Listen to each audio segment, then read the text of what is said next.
அன்பர்களே, ஞான வழி என்னும் கருத்தமர்வில் மீண்டும் உங்களை சந்திப்பதிலே எனக்கு மிக்க மகிழ்ச்சி. உணவு இது ஒரு மனிதர்கள் வாழ்வதற்கான அடிப்படை தேவையாக இருக்கின்றது. இந்த உலகத்திலே 75% வளங்களை 25% மக்கள் நுகர்கின்றார்கள் என்றும் 75% மக்கள் 25% வளங்களை தங்களுடைய வாழ்விலே பயன்படுத்துகின்றார்கள் என்றும் புள்ளி விவரம் கூறுகின்றது. அதாவது பணக்காரர்கள் சிறுபான்மையினர்களாகவும் ஏழைகள் பெரும்பான்மையினர்களாகவும் தங்களுடைய அன்றாட வாழ்வுக்கு அவர்கள் உழைத்து உண்பதற்கு கூட சந்தர்ப்பங்கள் கிடைக்காமல் வெறும் வயிறோடு வாழுகின்ற ஏழையர்கள் ஏராளமாக இந்த உலக சமூகத்திலே இருக்கின்றார்கள் என்று அறிந்து கொள்கின்றோம். இப்படிப்பட்ட ஒரு அடிப்படையான தேவையை இஸ்ரேல் மக்கள் தங்களுடைய விடுதலை பயணத்திலே நீண்ட காலமாக பாலைவனங்கள் ஊடாக வழிநடத்தப்பட்ட இந்த மக்கள் தங்களுடைய அடிப்படை தேவையை அவர்களுடைய தலைவராக விளங்கிய மோசே நிறைவேற்றவில்லை என்று புரட்சி செய்தார்கள், குறை கூறினார்கள். இன்றைய காலகட்டங்களிலே ஆட்சி பொறுப்பிலே இருக்கின்றவர்கள் அல்லது சமூகத்திலே பொறுப்புகளை பெற்றுக்கொள்ளுகின்றவர்கள் அல்லது குடும்பத்திலே பொறுப்பை பெற்றுக்கொள்ளுகின்றவர்கள் தங்களுடைய இந்த தலைமத்துவத்துக்கான வழிநடத்துதலிலே தங்களிலே தங்கி வாழுகின்றவர்களுடைய வயிற்று பசியை ஆற்ற வேண்டும்.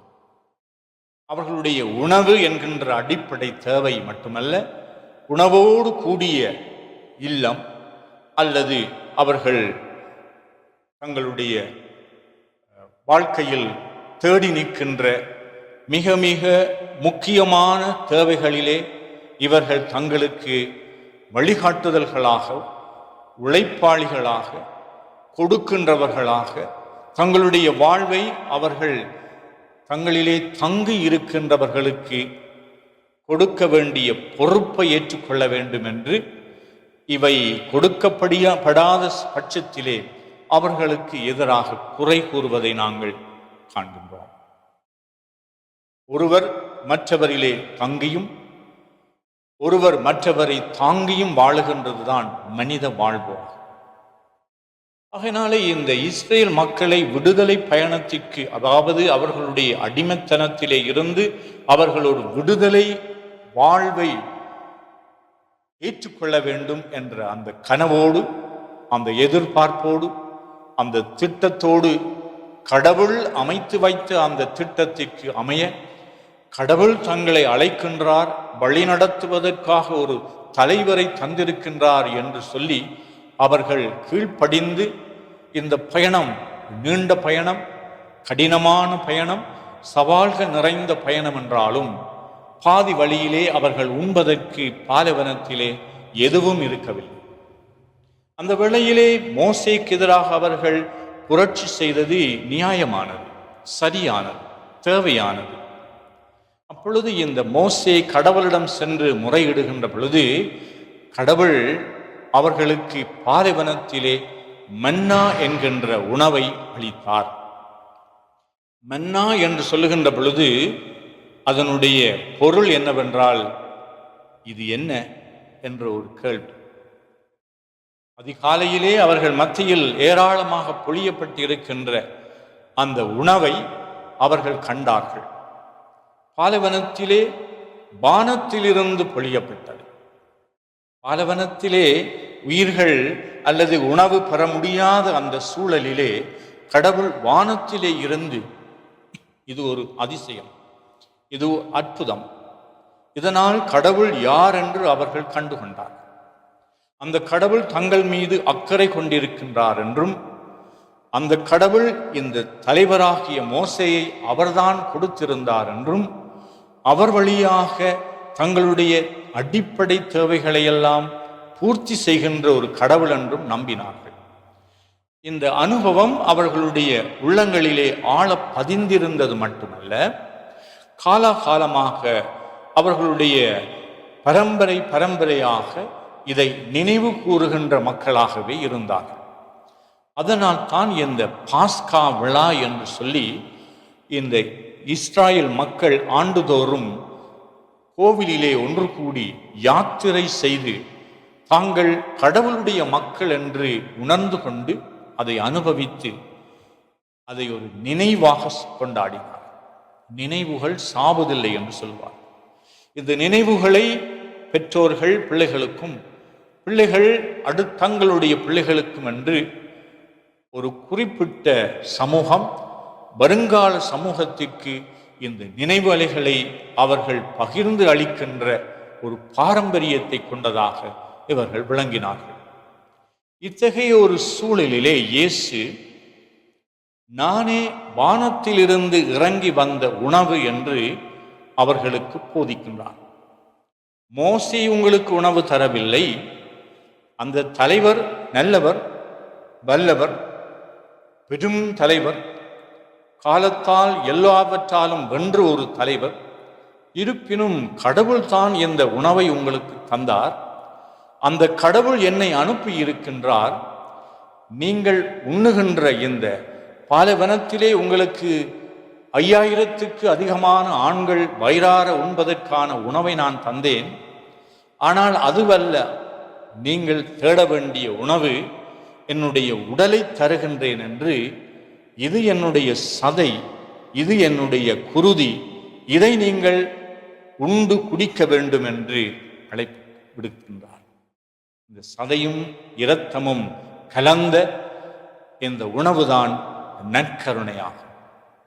அதனாலே இறைவன் எம்மத்தியிலே எங்களை பராமரிக்கின்றவராக, எங்களுடைய தேவைகளை நிறைவு செய்கின்றவராக, எங்களை அன்பு செய்கின்றவராக, எங்களை விடுதலை வாழ்வுக்கு அழைத்து செல்லுகின்றவராக இருக்கின்ற கடவுள் தம்முடைய ஒரே மகனை பலி செய்து நற்கருணையாக எமக்கு தருகின்றார். இந்த நற்கருணையிலே பங்கு கொள்ளுகின்றது என்பது வெறுமனே ஒரு சடங்கு மட்டுமல்ல. நாங்கள் ஆலயத்திலே ஒன்று கூடுவது ஒரு சமூக ரீதியாக நாங்கள் ஒன்று கூட வேண்டும், அல்லது ஒரு கட்டாயத்தின் பேரிலே ஒன்று கூடுவோம், அப்படி என்றல்ல. இந்த நற்கருணை என்பது இயேசு தம்மை உடைத்து அப்பத்தை பிட்டு கொடுப்பது போல, இரசத் கிண்ணத்திலே பருகுவதற்கு பகிர்ந்து அளிப்பது போல தன்னை பகிர்ந்து அளித்தார். அதன் வழியாக கடவுளுடைய அன்பையும், கடவுளுடைய இரக்கத்தையும், கடவுளுடைய பராமரிப்பையும், கடவுள் எங்களுடைய தேவைகளிலே துணை நிற்கின்றார் என்று ஒருவர் மற்றவருக்கு தம்மை கொடுப்பதனூடாக இந்த நற்கருணையை நாங்கள் உயிரூட்டமுள்ள முறையிலே வழிபடுகின்றோம், வாழுகின்றோம். நற்கருணை ஒரு வாழ்வாகும். நற்கருணை கொண்டாட்டத்தின் பின்பு சென்று வாருங்கள், திருப்பலி நிறைவேறிற்று என்று உங்களை அனுப்புகின்ற பொழுது கோவிலிலே தங்க வேண்டிய அவசியமில்லை. ஒரு முறை ஒரு அம்மா, அவ எப்பொழுதும் கோவிலை அண்டியே வாழ்ந்து கொண்டிருந்தார். திருப்பலிக்கு முன்னதாக வருவார்.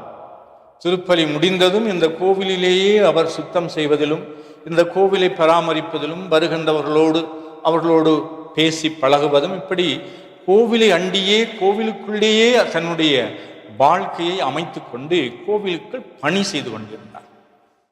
அப்பொழுது அவரை கேட்ட பொழுது, நல்லது, இப்படியான பணியை நீங்கள் செய்கின்றீர்களே, அப்பொழுது நீங்கள் உங்களுடைய குடும்பம் எப்படி இருக்கின்றது என்று சொன்ன பொழுது, நான் என்னுடைய கணவன் பிள்ளைகளை காண்பதற்கு விருப்பம் இல்லை, அதனால் தான் இந்த கோவிலிலே இருக்கின்றேன் என்று பதில் சொன்னார். இது ஒரு நற்கருணை வாழ்வுக்கு ஒரு முரணான ஒரு வாழ்வாகும்.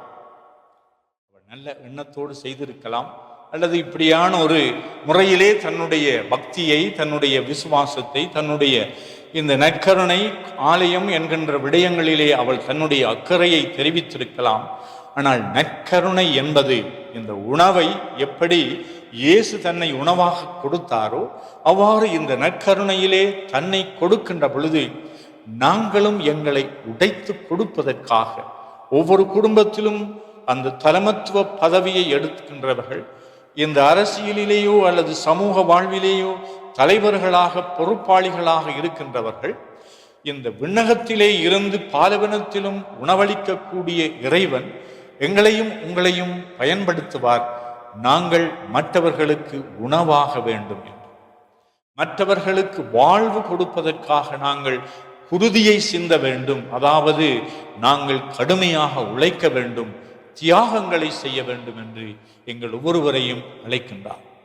என்னிலே தங்கி இருக்கின்றவர்கள் பலர். நாங்கள் மற்றவர்களை தாங்கிக் கொண்டிருக்கின்றோம் என்பது அதன் அடிப்படையிலே, அந்த தத்துவத்தின் அடிப்படையிலே இந்த நற்கருணையை நாங்கள் வாழ்வாக்குவோம். நற்கருணை நாதர் பேழையிலே பூட்டப்பட்டு வைத்திருக்கின்றார். அவருடைய அன்பு பிரசன்னம் ஆலயங்களிலே இருக்கின்றது என்பது உண்மை. ஆனால் இந்த திருப்பலி முடிந்ததும் சென்று வாருங்கள் என்று சொன்னால், தயவு செய்து நீங்கள் வீட்டிற்கு போங்கள், உங்களுடைய சமுதாயத்திற்கு போங்கள், உங்களுடைய அன்றாட வாழ்க்கையை கொண்டு செல்வதற்காக புறப்படுங்கள். ஆனாலே தந்தை மகனை அனுப்பினார். இந்த மகன் தன்னுடைய சீடர்களை அனுப்புகின்றார். அவர்களோடு பந்தி அமர்ந்து நீங்கள் என் நினைவாக செய்யுங்கள் என்று சொல்லுகின்ற பொழுது, தன்னுடைய அடிச்சுவடுகளை பின்பற்றி தான் எப்படி தன்னை பலியாக்கினாரோ அப்படி ஒருவர் மற்றவருக்காக கொடுப்பதற்காக, தியாகம் செய்வதற்காக, அன்பு செய்வதற்காக, அவர்களுடைய தேவைகளிலே துணை நிற்பதற்காக எங்களை அனுப்பி கொண்டிருக்கின்றார். அனுப்பப்படுகின்ற நாம் அந்த பொறுப்பை அன்போடு ஏற்று கிறிஸ்துவினுடைய இந்த நற்கருணை பந்தியை நாங்கள் வாழ்வாக்குவதற்காக புறப்படுவோம்.